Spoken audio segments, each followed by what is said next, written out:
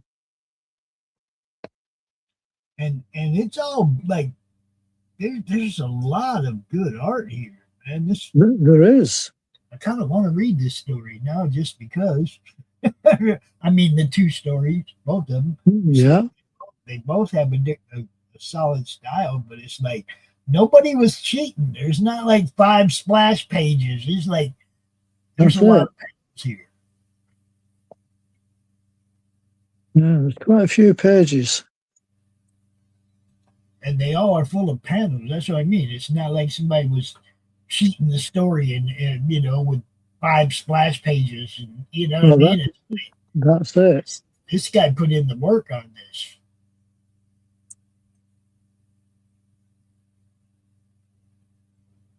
And that's something else for you indie creators, man. You make it a 24-page book. I don't want to see 5 splash pages out of the 24 pages. I'm just saying. You know, it's like, be real. If you're making a short book, at least fill the pages with information. And that's what it's all about. You know.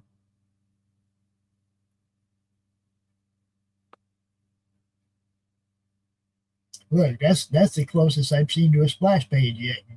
It's two panels, but there's a lot of information in those 2 panels. That's it.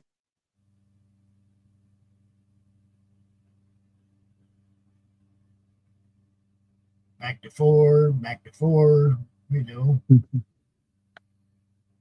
Yeah, I know. I hear you, Dustin. That bugs me about comics too. It bugs me when indie people do it more. I expect Marvel and DC to cheat. They've been cheating forever. I expect that.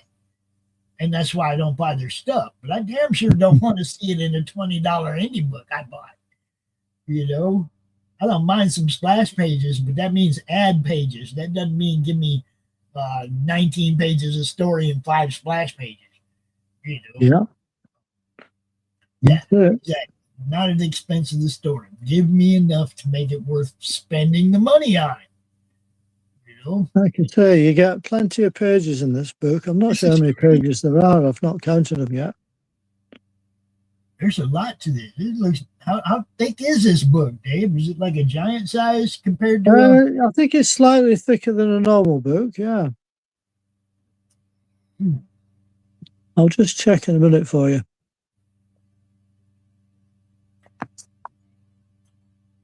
I'm getting near the end now. I just think this is the last page. See, they didn't even cheat you on the last page. No. Welcome to my world.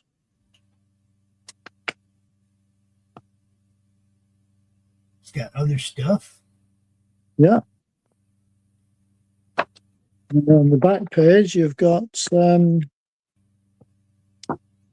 broken an advert for a few other things. And then that's the back page. So when I bought this back in 2005, Pops, it cost me £2.70. Damn. I'll just see how many pages are in it. Of art, you know, a quick count. 1, 2, 3. It seems like it's a pretty thick book, man. 14, 15, 17, 223. You got 2 stories there. They both went quite a while. 3, 4, 5, 6, 7, 8, 9, 40, 41, 42, 43. 44 pages, Pops, of art. And that was $4.95 when it came out. 44 pages, and it's all pages. I like that. 44 pages with basically no ads. Yeah, there wasn't no advertising. There wasn't. No. Look, how you do it, people? That was awesome. I might have to find out if I can find me one of those. Kolchak Tales, black and white and red all over. New That's it. Stone Comics, people. If you're looking to check that out, that's where you find it. We didn't come here to promo that book, but damn, look at that. Yeah, it's a nice book. It's a nice book to have, especially if you like your black and white art. Good stuff. I'm not going to go into a long promo thing right now. I've basically got to do some catch up. I'm a little bit behind on work. Okay. Don't know why. I don't know how I get behind, but I'm a little bit behind. So, I'm going to play a couple ads like we usually do. But yeah, just want to say congrats to Lonnie Plater with that successful campaign for Epic. That one did well. Lori did well. Them's funded. Chris is funded. Everybody's like doing well. We need to see Sam Vera funded. I need to see what's next. So if you got something new out there, people, you want to come out on some shows or something, or send me a trailer to play, you know how to do this. You know how we do this. I don't have to tell you. Hit me up. Hit me up. That's how we do it. Dave. Yes, Pops. I will see you next week with Avengers 53. Yes, we shall continue with the second part of our story. Yep. I hope y'all enjoyed it. Have a great day. We'll be back in a little bit with a drink with Brink. I do not know if there will be a Q&A today, Q&A art stream. They may be, we're changing it to Saturday, so they may just be taking the day off, and we'll be back next Saturday.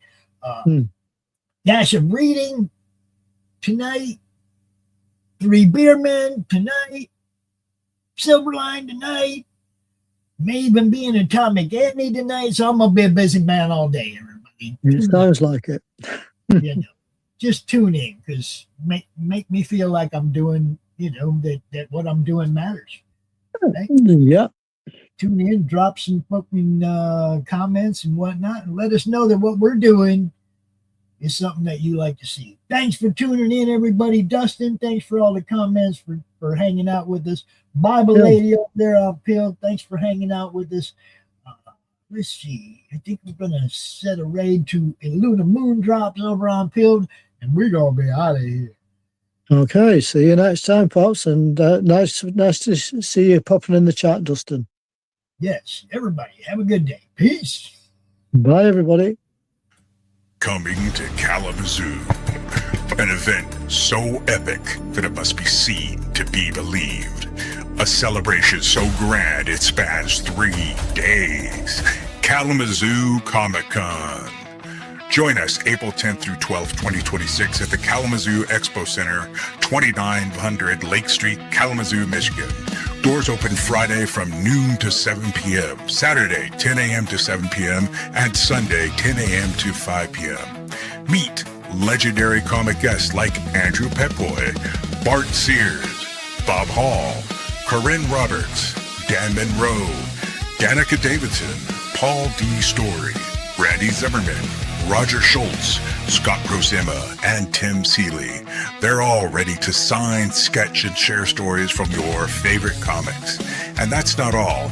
Rub shoulders with other special guests, including Blake Foster from Power Rangers, Daniel Logan from Star Wars, Hunter Dino from Power Rangers Dino Fury, Jason Douglas, the voice of Attack on Titan, Megan Shipman from My Hero Academia, Morgana Ignis from Hell of a Boss, Natalie Von Sistine from Dan to Dan, Tiffany Vollmer from Dragon Ball, Young Ye from Like a Dragon, Georgina Leahy, Christina Gailey, Christine McCulfer, Jesse Milo Miles, Kristen Simmons, and the amazing Pink Opal cosplay.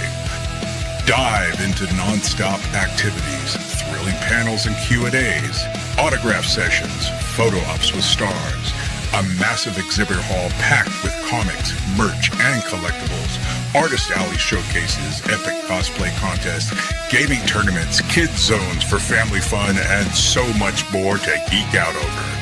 Don't miss this ultimate celebration of comics and pop culture. Grab your tickets now at grcomiccon.com. Prices start low with 3-day passes for the full adventure.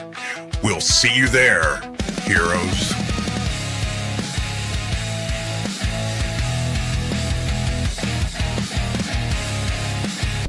Path of the Pale Rider. Oh yeah, Path of the Pale Rider is a Western apocalypse comic book series where death is broken. We're following a cowboy through the wasteland as he sifts through conspiracy theories trying to figure out what the heck happened. We don't have flesh-craving zombies. We have people whose soul didn't leave when their body died, and their mind slowly rots. There's no magic bullet to the brain, there's no escape. You feel pain, you decompose, you lose your humanity. And by the way, this affects people, animals, insects, fish. So do you have like 5,000 questions about how this world works? So does everybody else.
Ozzy, what are you doing? Come and have a look at this lovely book that was sent over. You're wrapping in the burning. Oh, go on and spit the bat out your mouth. No one can understand you like that. Very nice. Say how 5 dentists and all. Oh, well, that's not much better. Ozzy, why don't you sing to me? I can always understand you when you sing to me. Fucking my brains. What is this my publisher sent me? Inked in black with art so sweet. So what do you think? Do you like it? Oh, Lord, yeah.